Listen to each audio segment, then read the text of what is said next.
So we have done quite a bit of dependent origination.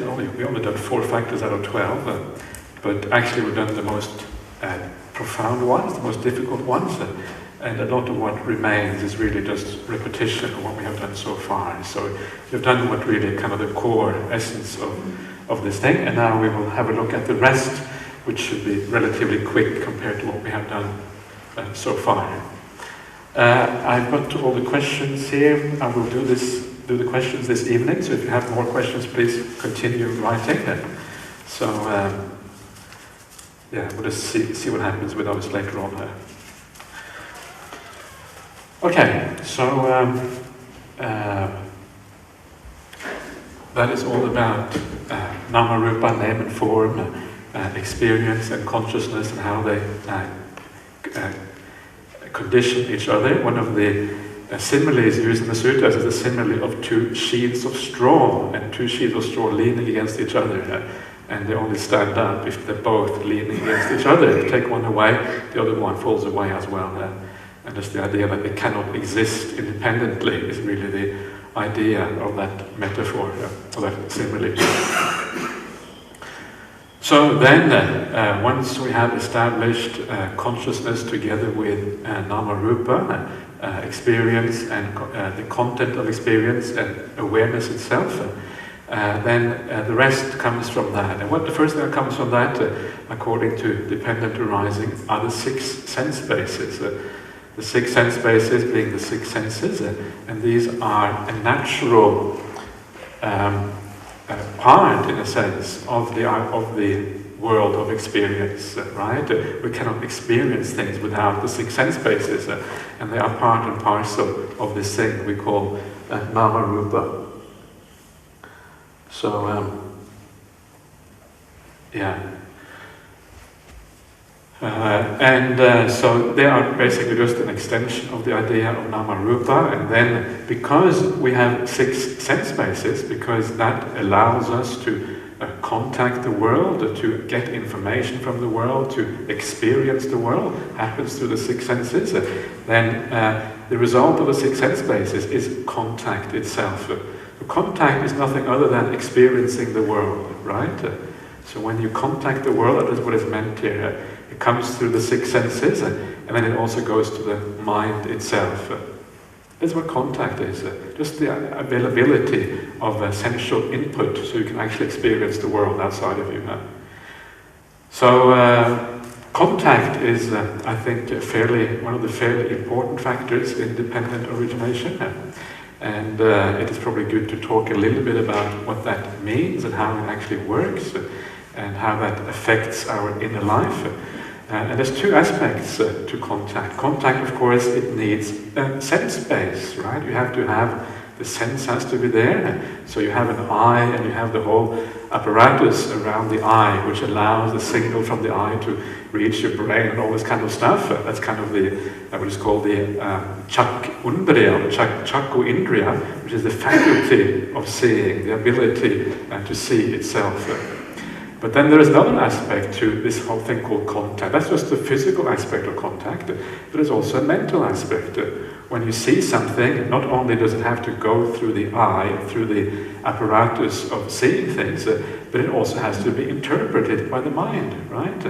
So the first thing is what they call impingement contact, whereby whatever object it is that comes into range of your eye or of your ear or whatever, that impinges on the senses, it makes contact on the sense. There's something called designation contact, which designates, which decides what it is that you are seeing, and that is done by the mind. So impingement contact and then designation contact. And designation contact actually is what helps you to make sense of the world, right? The mind will designate it.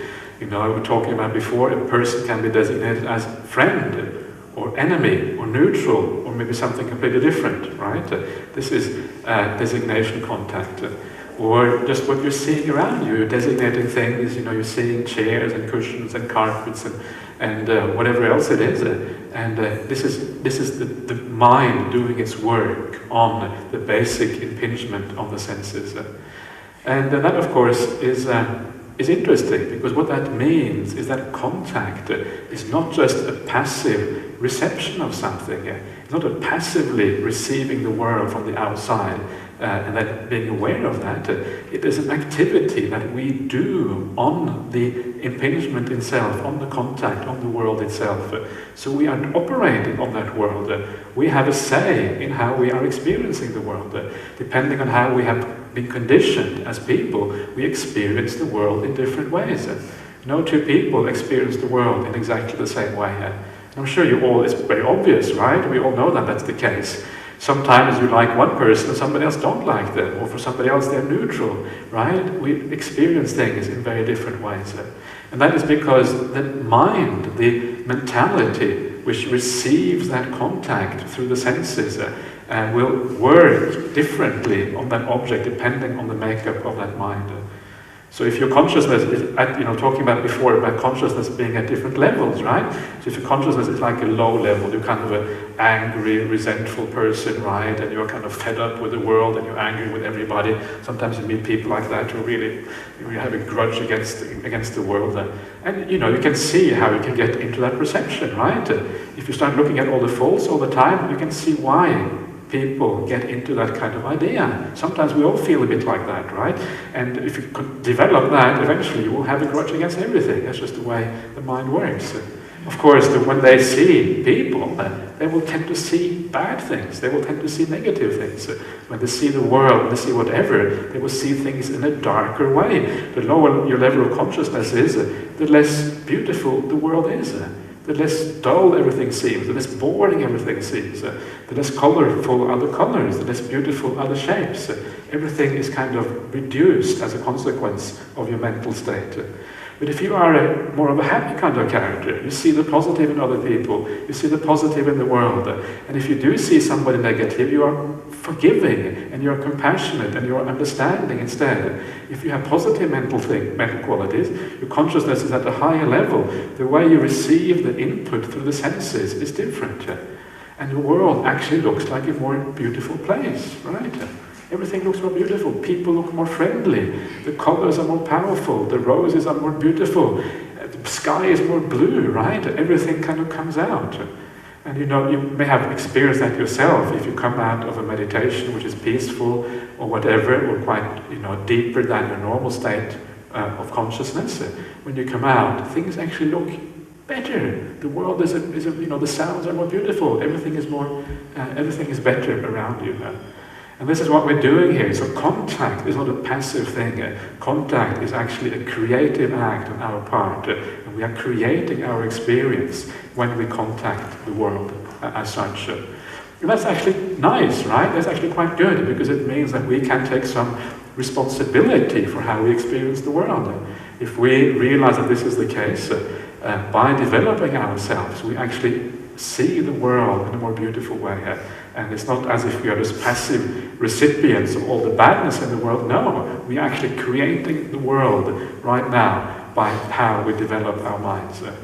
So it's actually a nice way of looking at our experience of the world. This is how contact then works. And of course, then based on that contact, once you contact the world, you also feel the world, right? The world, whatever experience you have, feels positive, it's a good experience, or it's a bad experience, or it's a neutral experience. The three types of feelings, Vedana, according to how dependent arising works. Right? So if you contact things with a negative mind state, with a negative attitude, you tend to have a lot of negative Vedana. But if you contact exactly the same world with a positive mind state, you have a lot of good Vedana, happy feeling instead. Right? So by developing your mind, your feelings change as well. The feelings are always moving. This is not a passive thing that you have to have lots of bad feelings. Actually, it depends on how you develop yourself. So feeling is one of these very important factors in dependent arising, because basically it is feeling that tends to impel us to act in one way or another. Feeling is what drives us, right? It drives us to then decide what we want to pursue in the world. Everybody wants to have pleasant feelings and want to avoid the bad feelings. So for this reason, both the bad feelings causes craving in us, and the good feelings cause craving, because the bad feelings, they say, I want to get rid of that, and the good feelings, they then create a craving to have more of those good feelings. It's very simple, right? It's very obvious, and you can see these kind of psychological mechanism in each one of us, how it operates. So again, from contact, the contact will vary from person to person depending on how we do things, and then the feelings will depend on the contact, and then the craving will follow as a consequence.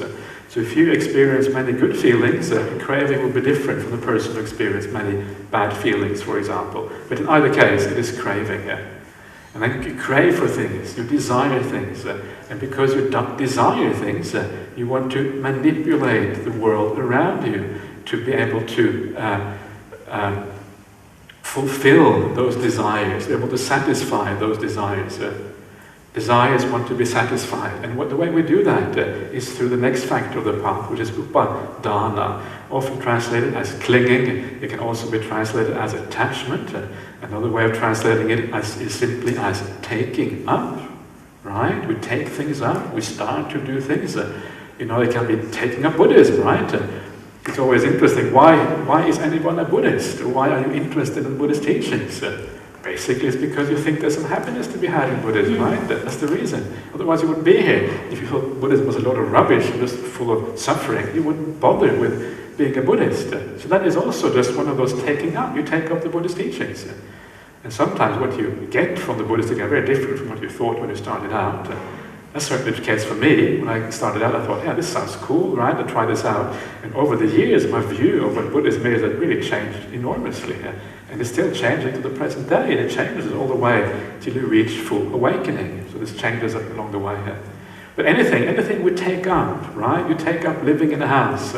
If you're a monk or a nun, you take up living in a small hut in the forest, right? Or you take up a relationship, or you decide to be celibate, or you take up a university education, or you don't do that, or you take up a job, or you take up pursuing certain types of sensual pleasures, or whatever it is. All of these things are things we take up, and we take them up so that we can satisfy the cravings in life. And you can see, by taking all of these things up, what we are doing is that we are starting to live in a certain way. We have a certain type of existence, right? If you have a house, you have a job, you have a family, and there are certain types of sensual pleasures that you enjoy. You like to listen to, classical music, or you like to listen to rock music, or whatever it is, right? Then that becomes like a behavior pattern. You live in a certain way, and your mind is always inclined in that direction, inclined towards that. That's why if your house burns down, you get upset, very upset. If you can't put on your beautiful classical music when you get home from work, that upsets you too, because you need that to chill out a little bit, relax a little bit after work, which is perfectly fine, of course. So you can see there is an attachment. You know that you have taken something up. When it's taken away from you, you suffer as a consequence. So all of these things are things that are there to support us, right? Certain foods. People often have exactly the same thing for breakfast every day, right? I don't know what you have, toast or cornflakes or whatever. And because you've taken up the eating of cornflakes, that makes you happy. So this is how this works. We take up, we attach to these things. They become the source through which we satisfy our desires and cravings. So sometimes we just hope we're taking up the right thing. If you take up the wrong thing, it may not lead in the right direction, right? And this is one of the great things I think about taking up Buddhism, is that hopefully that will lead us, at least to some extent, in the right direction. If you take up, becoming some kind of terrorist, it is usually a bad idea. It's not going to lead you in the right direction. So you have been deluded, and then you go in the wrong direction as a consequence. So this is how it works, right? You feel things as a consequence of feeling. We are feeling beings. This is like a given. This is like an axiom. You can't really say much about that. We feel. Because we feel, we desire, we crave. Because we crave, we construct a world around us that satisfies that craving, like strategies to satisfy the craving. We cling to that. We attach to that. We take it up, upadana. And then through all of this, we live in a certain way. Our mind is aiming at certain things, right? This is the sankharas again, the second factor of the dependent arising. The sankharas are an inclination of the mind. The mind is pointing in a certain direction, pointing towards all of these things that we are taking up. And because it's pointing there, we are creating karma, right? Consciousness stays at that level. And that's where we tend to be, unless we do something with our life to change the way we are, to change who we are, we stay there. This is what we do. And we stay there, and we stay there. And then one day, we die, right? Life is finished. And then you think back, you think, what was the point of all that? I've lived all those years, right? I've kind of done all of these things. I've done what everybody else does. Everybody else does this, right? They have family, they have kids, and they go to work, and they work really hard. And one day they die. And then you think, why? What was the point?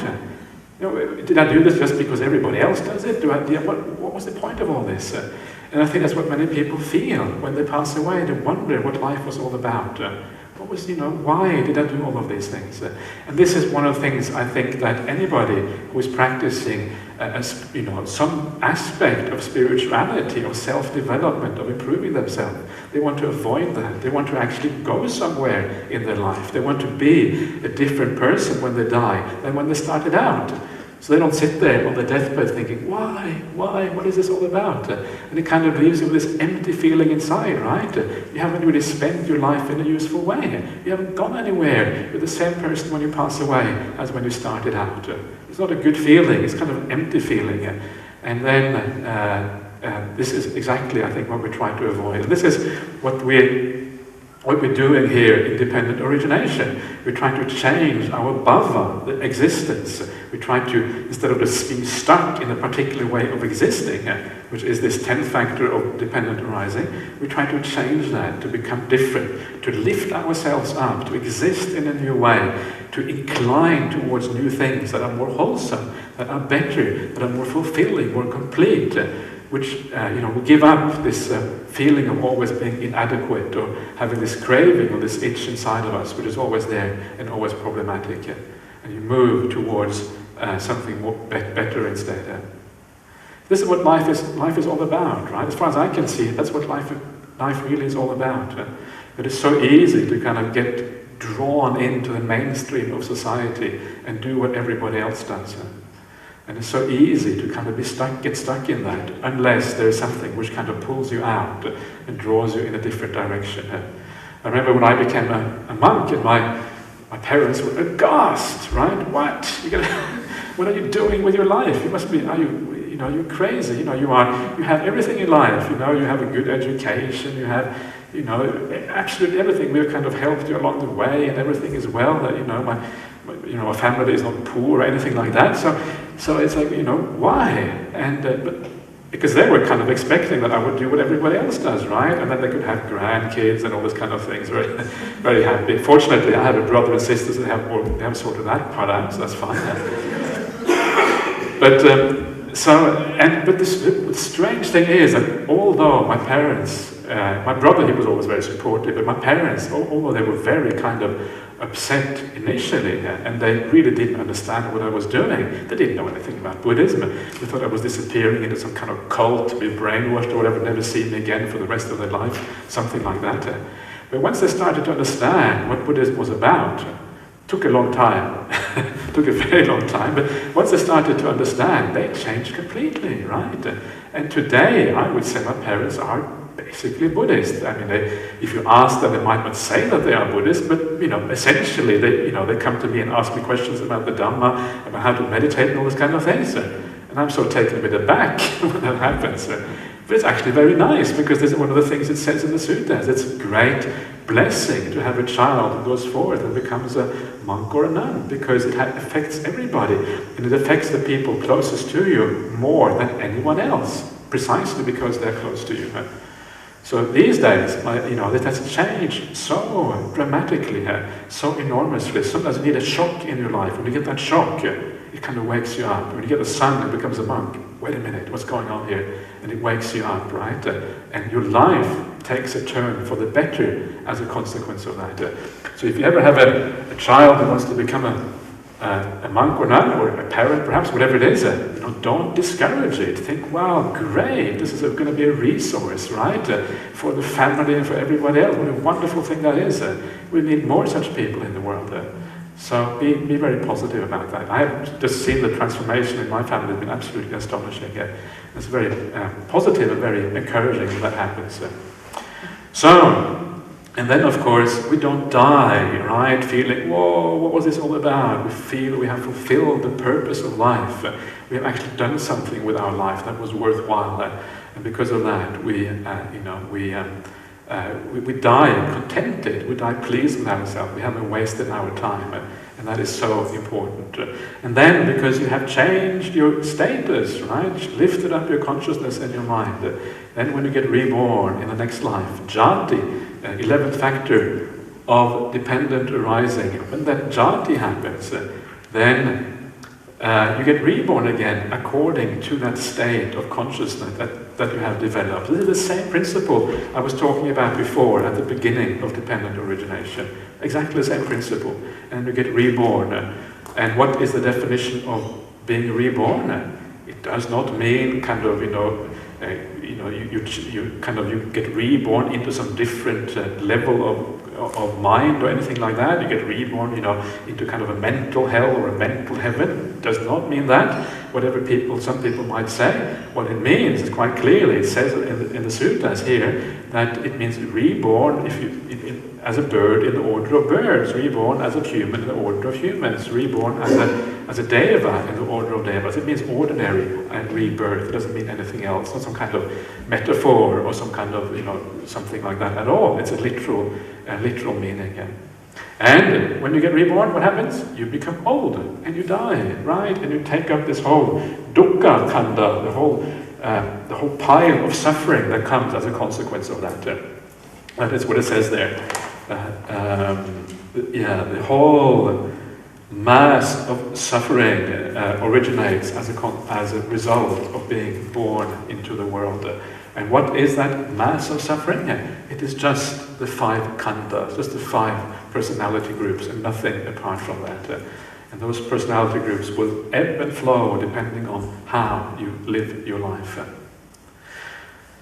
So that is really dependent arising. I think that's probably good enough as far as the main sequence is concerned. And I want to talk not sure, maybe tomorrow, maybe now, I'm not sure, about some of the other aspects which kind of come around dependent arising.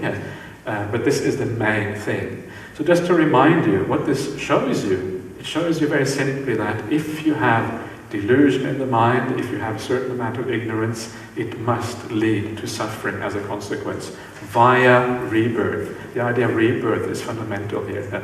And one way of understanding why rebirth is fundamental is to think of the first 3 factors of dependent arising.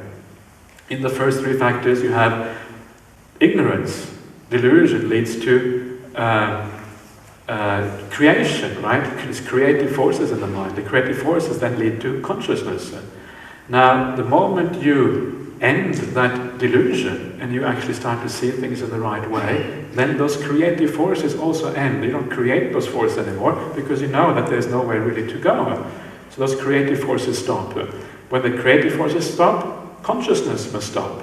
Right? This is the whole point of the cessation aspect of dependent arising. Once the first one stops, the other one stops afterwards. But you know that when ignorance stops in this very life, it doesn't mean that you die straight away, right? It doesn't mean that consciousness disappears straight away. There are such beings as arahants, people who are fully awakened in this world. And those arahants, they hang around for a while before they pass away. So consciousness is still there. Right? Until the person dies. And this is one way of understanding why rebirth is included in dependent arising. Because the consciousness takes a time before it passes away. So that is what it is about. And now maybe we could do some of the questions now, because there are so many questions here. If I start this evening, I might not be able to go through them all, so maybe this is a good time now to start these things. We have about half an hour, or maybe that would be nice, and then tomorrow we can start afresh with some of the other aspects that I was thinking of. Is that a good idea? Yeah? Is that okay? Are happy with that? Okay, great. So let's have a look at the questions. Okay, number one. Okay, please explain the 5 khandhas. Okay. Okay, so the 5 khandhas, I think I already tried a little bit to explain it a little bit before. I'm probably going to do it fairly briefly. The 5 khandhas are basically your experience, right? Right now, you are experiencing the 5 khandhas. So these are what I would call the 5 personality groups. I don't like the idea of the 5 aggregates subject to clinging. I find that too kind of convoluted, too unclear. 5 personality groups is a nice way of looking at them. 5 aspects of what it means to be a human being. That's what you're experiencing now, right? What are you experiencing now? You are experiencing feelings, right? So I don't know what kind of feelings you are experiencing. If you're sitting on the floor for a long time, maybe you experience a bit of pain, right? I don't know. I hope not, but maybe you are. Or you are experiencing kind of, feeling good about what's going on. Or you are thinking, if you are enjoying the talk, you think, oh, this is nice. If you don't enjoy the talk, maybe you're feeling a negative feeling about it. It's okay. If you really don't like the talk, you are always allowed to leave. You don't have to. I'm not going to take it that you're leaving because of the talk, but my point is just that there is nothing compulsory about having to sit here during these talks. It's really up to you, whatever you want to do. And so that's the feeling, right? How do you feel about things? Positive, negative, or neutral? It does not mean emotions, khandhas. It means the feeling tone of experience. And that feeling tone changes all the time. And as I was saying before, when you go into meditation, you find that feelings start to disappear, right? The coarser feelings disappear, more refined feelings arise as a consequence. Feeling tone of experience. Then we have sanya. Sanya is this very large group of how we experience the world, right? So right now, you perceive things, right? What are you perceiving? When I see lines, I see chains holding the lights, holding into a ceiling, right? I see a high ceiling with all kind of beams, which is white, and a projector over here. All of these things are perceptions. It's the way that you make sense of the world. You're perceiving things. But it's not just the things that you see, it's also things that you project onto the world. As I was saying before, friends or enemies, right? This is also a perception. It's the way that we use our mind. All of these things are very flexible. They're not set in stone or anything like that. They are flexible things. So perception is all about how we make sense of the input that comes into us, or even the things that are already inside of us. And then you have the volition, the will, sankhara khandha. Again, you can see this word sankhara again. It's the second factor of dependent arising, and it is the 4th aggregate of the 5 aggregates. So sankhara means the same thing in the khandhas as it means in dependent arising. It is the will, right? It is our doing, it's our by body, speech, and mind, what we will in the world, the volition, basically. And then there is consciousness. Consciousness is just awareness itself. So the ability to be aware, right? Okay, you know that, you have this knowledge, and without awareness, everything else becomes defunct, it doesn't work. And then there is the last aggregate, which is rupa, which is basically the material facets of existence, right? So when we sit here, material facets is like the body, the physical body is a material facet, right? There can also be objects that you see, can also be considered a material facet of existence. It is a mixture of perception and material aspects. When these material facets can be very refined. You can even go to if you get reborn in a very refined state, these material aspects will be much more refined than they are in the human realms. There's a large number of different types of material aspects to our existence. But basically materiality is what it's all about. But remember, it's what you're experiencing now, right? It's very it's very real. It's not some kind of artificial category. It's about our experience and how our experience changes all the time. What is changing is the five khandhas, and especially you can see that during the meditation experience itself. It's important to bring all of these things back to reality, so they actually have a meaning for us. If they don't have any meaning, if they become purely artificial categories, then basically it's not very useful anymore. Okay, so I hope that helps. And if it doesn't, please complain, and we can hopefully sort it out later on. It's okay to complain. I'm not going to take it personally here. Okay, question. Okay. On establishing consciousness of Bodhisattva teacher, when understanding dependent origination and have penetrating insight, mindfulness to be liberated from the autopilot conditioning, can you not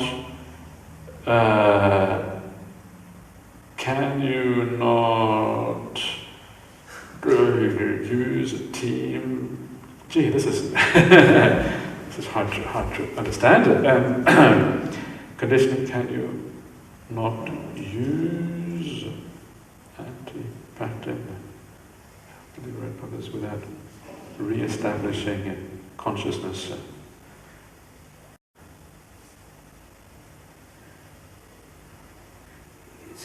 Adjust what it says. Can you not adjust? No. Okay, maybe I will leave that one aside. Can I explain it just a bit? It's yours, is it then? Okay, please explain it, yeah. So as a teacher, I think you answered this before, as a teacher you do it. Yeah. So you don't just cease to drop out and cease to exist. So what sort of consciousness do you establish as a teacher? Fully penetrating the Dharma and having insight.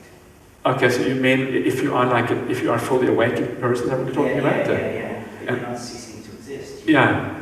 Well, yeah, exactly. So I did like to answer that before, precisely. So the idea is that it only ceases the moment that upon rebirth, right? When you die, that's when it actually ceases. And consciousness is it's almost like it is bound with the body. As long as you have a body, as long as you have a physical existence, the mind is bound to that. And then when that body then comes to an end, and there is no basis anymore for the consciousness to be re-established, because the mind is not inclining anywhere. It doesn't have an inclination to any particular existence anywhere. So that's a teacher, and the Bodhisattva go through different rebirths, don't they? Yeah. So how are you explaining that? I don't believe in Bodhisattvas, That's how I explain that one here.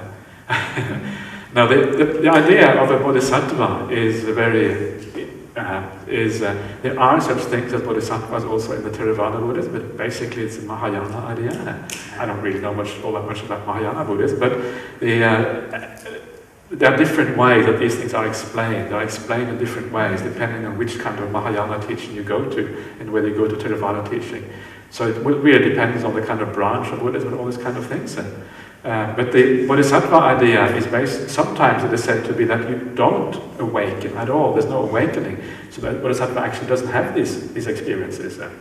So the Bodhisattva hasn't actually ended ignorance, right? So it's still ignorant, and you are kind of postponing your own awakening until you have helped everybody else. That is one way that the Bodhisattva thing works. But it's, I have to admit, I don't really understand that, because how can you help others if you're still ignorant yourself? First of all, you have to actually achieve some wisdom. When the wisdom is deep, then you can help others much better. So that is one way. Another way that the Bodhisattva idea works, some people say, is that you actually attain awakening, and then you postpone you continue living as an awakened being, or you continue taking rebirth. That's the other idea. But I don't know how that could work, because you have cut off the root of rebirth, so it can't really be possible. And there is the Theravada idea of the Bodhisattva, and the Theravada idea of Bodhisattva is just a person who is trying to reach awakening. That's all it is. So you could argue you're a Bodhisattva. I don't know if you're trying to reach awakening, but if you are, maybe you're a Bodhisattva as well. So, so this is just the Bodhisattva there actually means a person who is intent on awakening. Somebody is moving in that direction. So in early Buddhists, we make the distinction between the Buddha and the Arahant. It's really just the Buddha who was a bodhisattva while he's intent on awakening, and the Arahant is never really called the bodhisattva. The Arahant is just a disciple who follows the same path, really. But I also meant this as a sort of teacher or someone helping everyone else. There's some volition there as well. Of course, yeah. So how do you explain that? Well, there's different types of volition. I'm not claiming to be an Arahant, by the way, so it may be that I have some dubious volitions still. So one possible volition is, okay, I want to be a teacher because, wow, it's really great to be a teacher, that's going to be nice for me, flatter your ego or whatever. That's one possibility. Unwholesome, right? Bad, not very good. Another one could be you do it out of compassion. People ask you to teach, okay, so I will teach because they ask me. Not because you particularly want to do it or you don't kind of dislike it either, you just do it because people ask it, and then you make the best out of it when it happens. Right? So these are ordinary volitions. These are kind of volitions that everybody has. They're volitions that are either wholesome or unwholesome. You're actually still creating karma in that particular sense. But even if you are an Arahant, even if you are fully awakened, it doesn't mean that you don't have any volition. The volition are on a different level. So if you are, for me or for ordinary people, when you have a volition, it's always based on ignorance, and for that reason, that volition creates karma. But if a volition is not based on ignorance, then that volition has nothing to do with establishing consciousness on any level. It's a neutral volition, which only has to do with a particular situation in the present moment. Okay, you're Arahant, people ask you to teach, you have compassion, okay, so you do it. But it's not actually a activity which actually creates karma anymore, because it's not an inclination of the mind that stays there. It's just a temporary thing which happens while you're doing the teaching. It's called Kriya karma, functional karma, according to the commentaries or the Abhidhamma. There's no self in the teaching, it's just compassion. That's the ideal, isn't it? That's the ideal. That's the ideal. There's no self. Again, just compassion, exactly. Yeah. It's never nice. If there is too much self when somebody teaches, it's not so nice. It doesn't feel good. It feels much nicer if there's very little self there. You can just feel that when whoever it is that teaches, the less self there is, the more powerful in a sense is the teaching. Yeah. So there's something very beautiful about that. But it's difficult to do that fully, 100%. Okay.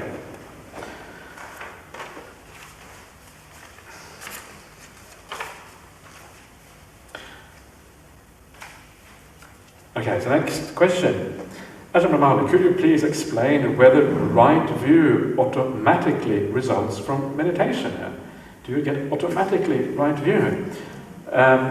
What you get is you get better view, right? Right view, like everything else, is a gradual thing. You start off, this is what right view and delusion, avidya, are very closely related to each other. So you start off with the wrong view. Wrong view is very much like being ignorant, being deluded, right?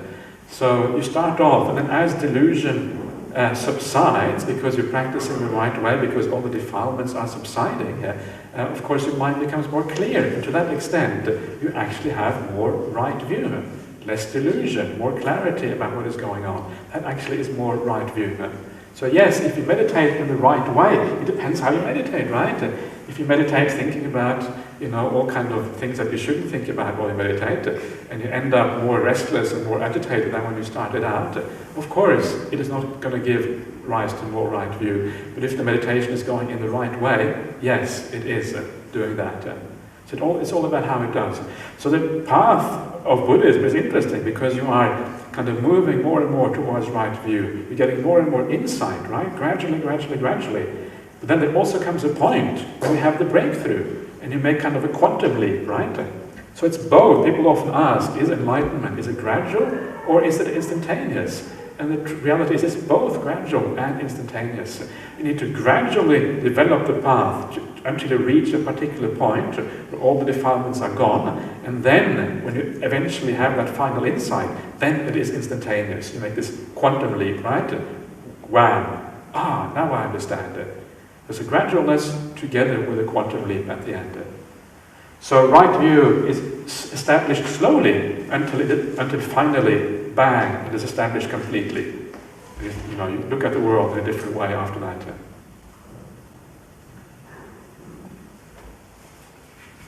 Okay. Ooh, okay, so let's see if I can decipher the handwriting here. If 5 khandhas are interdependent on consciousness cyclically, do we need to rethink existence as relative, i.e. nothing exists independently? Yes, that is exactly right, that's the whole point, yeah. Known only responsibility based on experience, observation, accuracy in another sense, or epistemologically relative to the knower. Okay. No. With modes qualifying existence. Okay, you want to try to explain what you're trying to say? Yeah. Can you just say a little more about yeah. what existence is? The existence of the khandhas, especially related to khandhas. Khandhas, okay. Yeah. So what existence actually is? So why are khandhas exist relatively? The khandhas exist relatively. Yeah. What the Buddha has to say about this is that he says he doesn't say that things don't exist.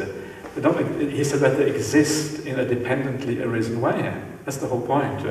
So there is. He doesn't say that there is no such thing as existence. What he says is that there is existence. That existence is a changeable thing. Yeah? It's always changing, always moving, always metamorphosing from one thing to another one. Right. So that sort of existence exists, but not the kind of existence that we feel by default is there, which is an existence which is more permanent or more settled. Yeah? Yeah. So, and this is one of the nice things about the Buddha. He doesn't actually deny existence in a certain way. It's just that so there's no. It's not as if the Buddhism has no ontology. It's not that they're talking about ontology. There is a kind of ontology there, if you want to use philosophical terminology, which. But it's a different kind of ontology. It's an existence in a different level from what we're used to now.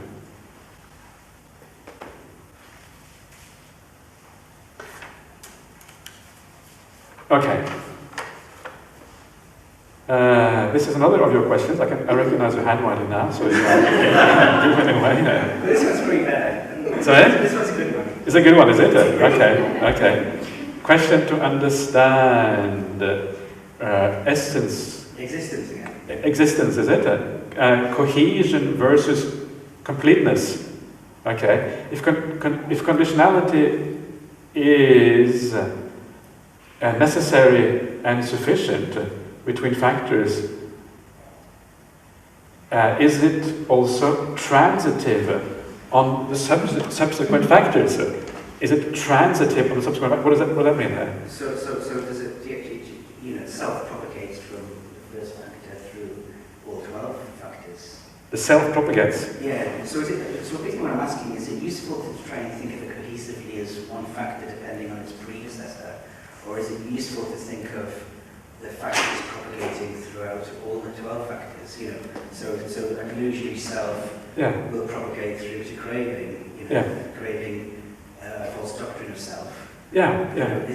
Does everything sort of flow through? That's what transitive means. Okay, I see. Right, okay. It's like a transition, basically. Yeah. So you either got 11 relationships to look at, or you've got 11 factorials to possibly think about it. So it's more cohesive. It's simpler to think about than just the predecessor, but maybe more realistic to think about how the delusions propagate all the way through. Well, it is, of course. It is propagated all the way through. And the thing is that, remember that the idea of 12 factors, one leading to another one, is just a method of showing a particular system. But take, for example, ignorance, avidya. It's like an artificial setup, if you like, right? To show how all these things actually, how the system works. But a factor like avidya is there with every of the other factors. It's not just at the beginning. So if you take avidya, ignorance, it is there with craving, for example, right? Craving is right there with craving all the time. It is also there with clinging. It's there with all the other. It's part of the whole path, so to speak. But to be able to disentangle this and to understand the general principles, you have to make up an artificial setup so that these things are pulled apart in this particular way. So craving doesn't exist without avijja being there at that moment when it happens. But it's also the fact that avijja established and made craving possible in the first place. So there's many things happening here. It's actually quite much more, as you say, much more holistic than what it may seem. So it's a bit of an artificial way of pulling the factors apart in this way. So we talk about these things as 3 lifetimes, but in reality, all the 12 factors also exist in this lifetime. I was talking about going from birth to birth, but all the 12 factors also exist right in this life. It's not as if I had avijja or ignorance in the past life. Now I have craving, but not avijja. That's not how it works. All the factors are here now, but to be able to have a clear exposition about what's going on, you have to pull them apart in this way. So and there's also feedback loops in this thing as well, right? So, for example, when you crave and then you cling to certain things, that clinging in itself intensifies the craving. You're holding on to things, and that will then feed back to the craving before it. And whatever you do, whenever you crave something or you have upadana or whatever, and that leads to certain actions, that also affects the entire mental composition of the mind, which is at the beginning, which is the 4th factor of the dependent arising, which is your experience of the world. So it is actually very complicated. All of these things are continuously affecting each other, all of these factors.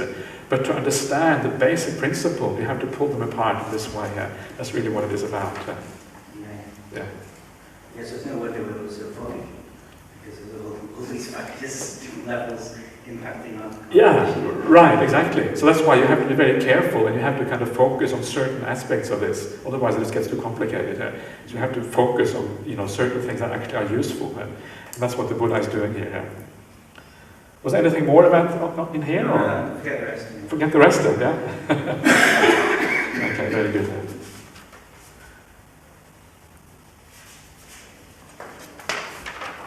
Okay.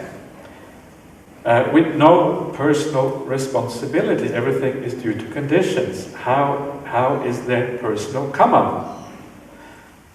Okay, so I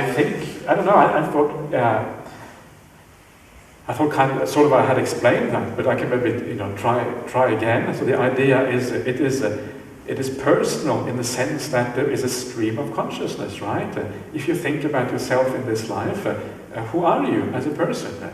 And this is kind of why it is called the middle way. It is neither the same person nor a different person. It is you just moving on through life. And as you move on through life, you are changing continuously.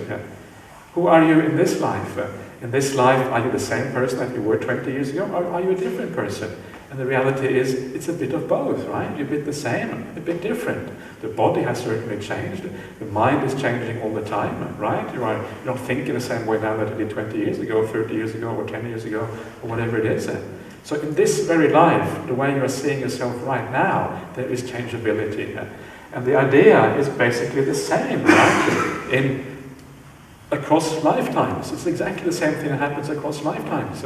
If you were to remember a past life, you will be able to recognize yourself. You say, that was me there in the past life. And the reason that you will be able to recognize yourself is because of this principle of continuity. There is no kind of abrupt change, suddenly it is somebody else, but it's actually you can recognize yourself going through this. So for this reason, there is also karma which adheres to that stream of consciousness. And as I said, you can experience this in this very life, right? You do something bad, feel what it feels like, experience that, and you will feel when you do something which is nice to somebody else, you will actually feel bad about that. It doesn't feel good. Somehow it feels kind of rotten. It's like you are pulling yourself down, as I was saying before, lowering your consciousness, making life more miserable for yourself. And when you feel that, you can feel karma in this very life. And it's exactly the same thing which happens across lifetimes. It's exactly the same thing. Once you have lowered that level of consciousness, you carry that level of consciousness with you into the future.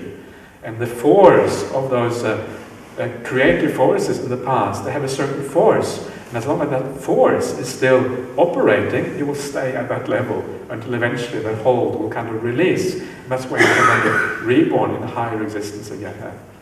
So that, it lasts for a certain period of time, going across lifetimes. It's important not to be too kind of hung up in one lifetime or another, because really what happens from one lifetime to another is just the same as what is happening already in this life. It's just a bit more dramatic, right? You move into a completely new existence, so it seems more dramatic, but actually all of those things are already happening in this life on a much smaller scale, in a sense. And then when you get reborn, it's happening on the larger scale, but the same principles apply. So you can know the laws of karma in that sense.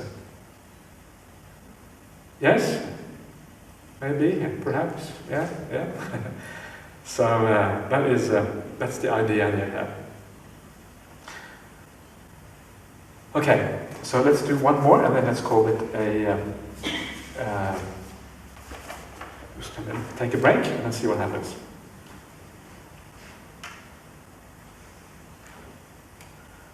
Okay, if there is no end, why not beginning? Is that the question?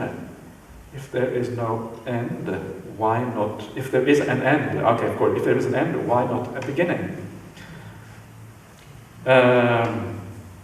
If there is an end, why not a beginning? Okay, well, I think maybe there isn't an end, right? Are you sure there is an end? Maybe it depends on what you do, if there is an end or not. So an end, maybe, maybe not. If you really think that there is an end, that would be what you call annihilationism, everything that stops when you die. But whether there is an end or not depends on your practice, depends on what you do. So if you do things in the right way, then there will be an end. So the end itself is conditional. It's not an absolute certainty that you will end with something here. So why not the beginning? Well, maybe there could be a beginning as well. But what the Buddha says, and I think it kind of, to me, it sounds really right. He says that when you look back in time, you always find another cause for something else. The idea that something just kind of arises out of nothing seems strange. You might counter, well, if things can just cease into nothing, it might seem strange as well. But the point is that, once ignorance is there, and once we are actually acting in a certain way, there is no obvious reason why that ignorance should come into existence in the first place. But it seems fairly clear how that ignorance can be eliminated to understand things according to reality. So, there are, I think that the starting point is more difficult to explain than the end point. The end point comes because it is possible to rectify a problem that is there, but the start point, there is no way to really establish why that starting point should have arisen in the first place. Why would ignorance arise? It doesn't make any sense unless you were unless you were not ignorant before, then it wouldn't exist, right? So there isn't really any way of answering that question, why ignorance would arise. But the most important thing, I think, and this is what I like about the Buddha's teaching, is that they are pragmatic. The Buddha doesn't say that there isn't any beginning. He doesn't say that it goes on endlessly. All he says is that there is no discoverable beginning. Right? You go back in time, and you go back and back and back. There's nothing to become discovered. So it may be, even from the Buddha's point of view, perhaps there is a beginning, just that I haven't seen it. But the way I would interpret it, and I would understand this, is basically that what seems most logical to me is that in fact there is no beginning here. You can go back and it just goes on and on and on. The idea of a first cause, right? A first cause which started everything doesn't seem logical to me, because that cause itself must have come into being. How did that arise? Right? If we take God to be the first cause of everything, well, what about God? Isn't that just kind of explaining things away in an unsatisfactory way? You might as well say the universe was there in the beginning. What is the difference between saying God was there in the beginning and the universe was there in the beginning? There's no difference. It's just a different entity, right? God is a bit more mysterious, perhaps. That kind of doesn't solve the problem. So this is what I, again, think is marvelous about the Buddha's teaching. It seems to actually it seems to work in ways where many other teachings may not work quite as well.